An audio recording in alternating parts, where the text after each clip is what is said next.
പാലക്കാട് എലപ്പുള്ളിയിൽ യുവാവിനെ പോസ്റ്റിൽ കെട്ടിയിട്ട് മർദ്ദിച്ചോ എന്നുള്ളൊരു വിവരമുണ്ട്.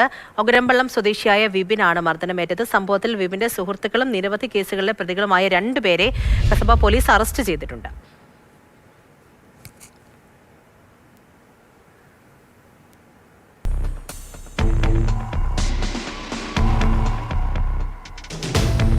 ഗോകുൽ VS പാലക്കാട് നിന്ന് വിവരങ്ങളുമായി ചേരുന്നുണ്ട്. ഗോകുൽ, ഇത് എന്തിനു വേണ്ടിയാണ്, എന്ത് കാരണം പറഞ്ഞാണ് ഇങ്ങനെ ആക്രമിച്ചത്? അത് ആൾക്കൂട്ട ആക്രമണം, അത് വീണ്ടും സുഹൃത്തുക്കളൊക്കെ ഉണ്ടല്ലേ ഈ കൂട്ടത്തിൽ, എന്താണ് അറിയുന്നത്?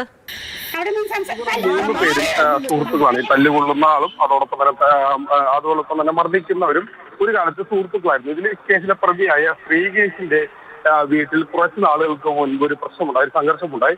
ആ സംഘർഷത്തിലെത്തിയ സംഘത്തിനൊപ്പം ഇതിനും ഉണ്ടായി എന്ന് ആരോപിച്ചുകൊണ്ടാണ് ഈ ശ്രീകേഷും ഗിരീഷും ചേർന്ന് പോസ്റ്റിൽ കെട്ടിയിട്ട് ഇതിനെ മർദ്ദിച്ചത്. ഈ സംഭവവുമായി ബന്ധപ്പെട്ട് ഇപ്പോൾ 2 പേരും കഴിഞ്ഞ ദിവസം തന്നെ കസബ പോലീസിന്റെ പിടിയിലായിട്ടുണ്ട്. അവരെ റിമാൻഡ് ചെയ്യുകയും ചെയ്തു.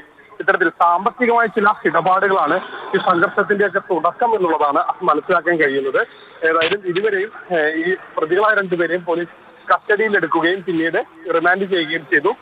വിപിനെ വീട്ടിൽ നിന്ന് വിളിച്ചു വരുത്തി മറ്റു സ്ഥലത്തേക്ക് എത്തിച്ച് അവിടെ പോസ്റ്റിൽ കെട്ടിയിട്ടായിരുന്നു മർദ്ദനം ഉണ്ടായത്. പാലക്കാട് എലപ്പുള്ളി തേനാരിക്ക് അടുത്തുള്ള സ്ഥലത്ത് വെച്ചാണ് ഈ സംഭവം ഉണ്ടായത്.